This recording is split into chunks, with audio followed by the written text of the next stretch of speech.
Hello and welcome back. Chapter 3 of the Phantom Tollbooth.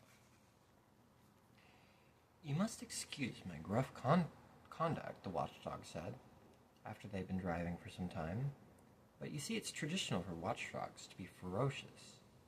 Milo was so relieved at having escaped the doldrums that he assured the dog that he bore him no ill will, and, in fact, was very grateful for the assistance. "Splendid!" shouted the watchdog. "I'm very pleased. I'm sure we'll be great friends for the rest of the trip. You may call me Talk." "That is a strange name for a dog who goes tick-tick, tick-tick, tick-tick all day," said Milo. "Why didn't they call you—" "Don't say it!" gasped the dog. Milo could see a tear well up in his eye. "I didn't mean to hurt your feelings," said Milo, not meaning to hurt his feelings. "That's all right," said the dog, getting hold of himself. It's an old story and a sad one, but I can tell it to you now. When my brother was born, the first pup in the family, my parents were overjoyed and immediately named him Tick in expectation of the sound they were sure he'd make.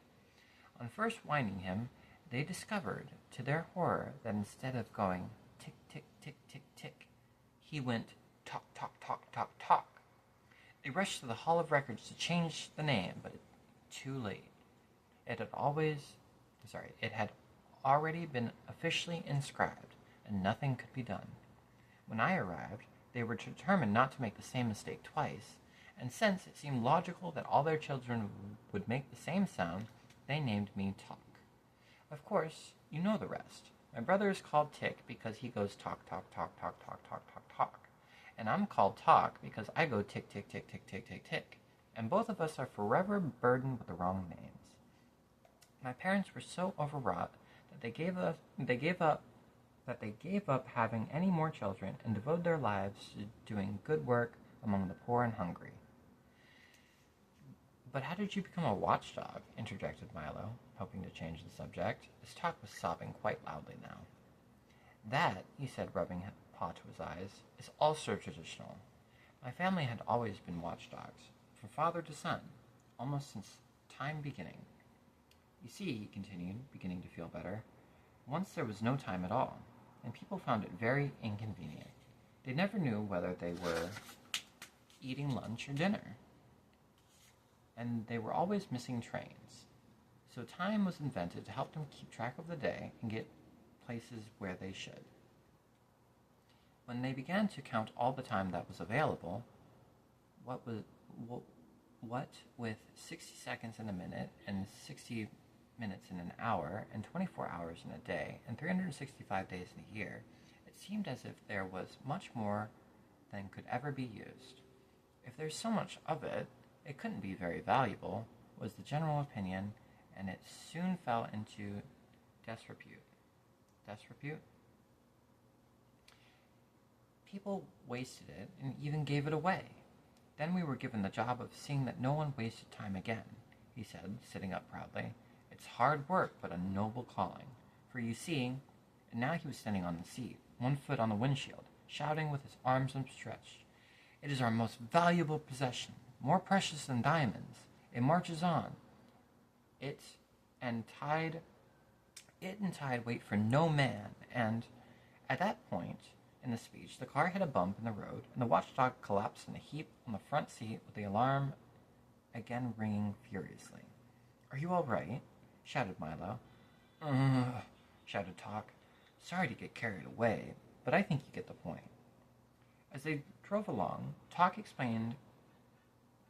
continued to explain the importance of time, quoting the old philosophers and poets and illustrating each point with gestures that brought him perilously close to tumbling headlong from the speeding automobile.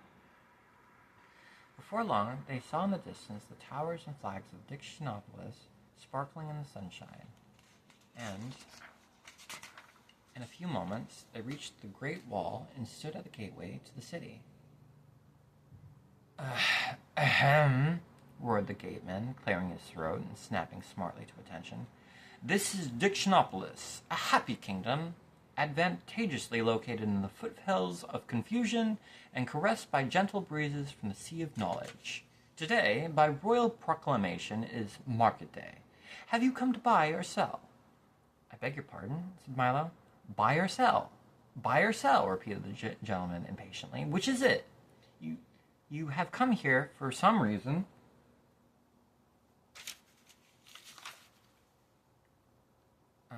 Milo began.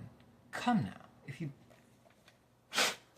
disrespectful ant. Don't crawl on me while I'm reading a book. Don't crawl on me at all. How would you like it if I walked all over you, huh? Okay. Come now, if you don't have a reason, you must at least have an explanation or certainly an excuse, interrupted the gateman. Milo shook his head. Very serious, the gateman said, shaking his head also. You can't get in without a reason. He thought for a moment and then continued. Wait a minute. Maybe I have an old one you can use. He took a battered suitcase from the gatehouse and began rummaging busily through it, mumbling to himself. No, this won't do. No, this is fine, he cried triumphantly, holding up a small medallion on the chain. He dusted it off, engraved on one side were the words, Why not? That's a good reason for almost anything. A bit used, perhaps, but it's quite serviceable.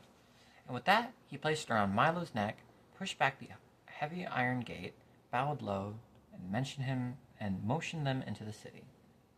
I wonder what the market will be like, thought Milo, as they drove through the gate.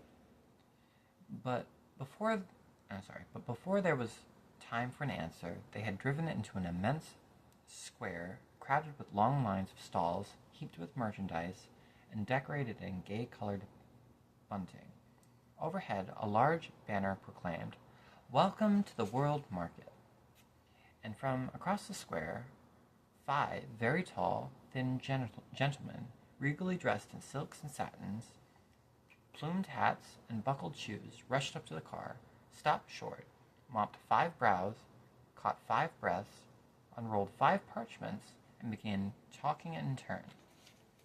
Greetings, salutations, welcome, good afternoon, hello. Milo nodded his head as they went on, reading from their scrolls. By the order of Azaz the Unabridged, King of Dictionopolis, Monarch of Letters, Emperor of Phrases, Sentences, and miscellaneous figures of speech, we offer you the hospitality of our kingdom, country, nation, state, commonwealth, realm, empire,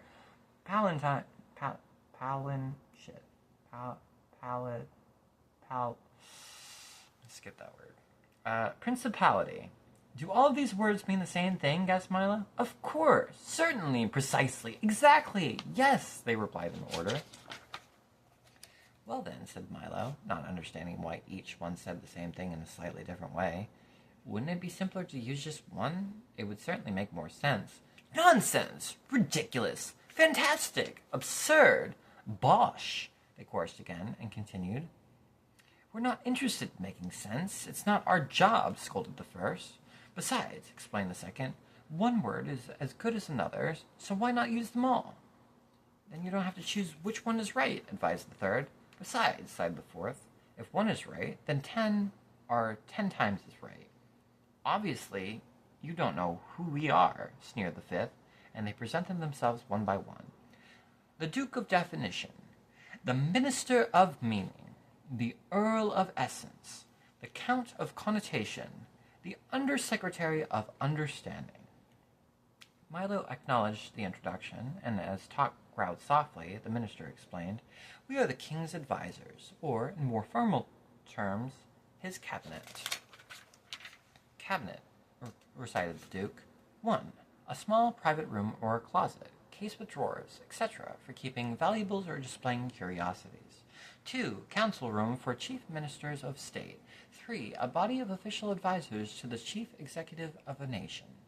You see, continued the minister, bowing thankfully to the Duke, Dictionopolis is the place where all the words in the world come from. They're grown right here in our orchards. I didn't know that words grew on trees, said Milo timidly. Where did you think they grew? Shouted the Earl irritably. A small crowd began to gather to see the little boy who didn't know that letters grew on trees. I didn't know they grew at all, admitted Milo, even more timidly. Several people shook their heads sadly. Well, money doesn't grow on trees, does it? Demanded the Count. I've heard not, said Milo. Then something must. Why not words? Exclaimed the undersecretary triumphantly. The crowd cheered his display of logic and continued about its business. To continue, continued the minister impatiently, once a week, by royal proclamation, the word market is held here in the great square, and people come from everywhere to buy the words they need or trade in the words they haven't used. Our job, said the Count, is to see that all the words sold are proper ones, for it wouldn't do to sell someone a word that has no meaning or didn't exist at all. For instance, if you brought a word like gulblusk, where would you use it? It would be difficult, thought Milo. But there were so many words that were difficult, and he hardly knew. It would be difficult, thought Milo, but there were so many words that were difficult, and he knew hardly any of them. But we never choose which ones to use, explained the Earl, as they walked towards the market stalls. For as long as they mean what they mean to mean, we don't care if they make sense or nonsense, innocence or magnificence, added the Count. Reticence or common sense, said the undersecretary. That seems simple enough, said Milo, trying to be polite. Easy as falling off a log, cried the Earl, falling off a log with a loud thump. Must you be so clumsy? Shouted the Duke. All I said was, began the Earl, rubbing his head. We heard you, said the minister angrily, and you'll have to find an expression that's less dangerous. The Earl dusted himself off as the others snickered audibly. You see, cautioned the Count, you must pick your words very carefully, and be sure to say just what you intended to say. And now we must leave to make preparations for the royal banquet. You'll be there, of course, said the minister. But before Milo had a chance to say anything, they were rushed off across the square as fast as they had come. Enjoy yourself in the market, shouted back to the undersecretary. Market, recited the Duke, an open space or covered building in which... And that was the last Milo heard as they disappeared into the crowd. I never knew words could be so confusing, Milo said to Talk as he bent down to scratch the dog's ear. Only when you use a lot to say little, answered Talk. Milo thought this was quite the wisest thing he'd heard all day. Come, he shouted, let's see the market. It looks very exciting. That's it for Chapter 3. Come back for the next one, huh?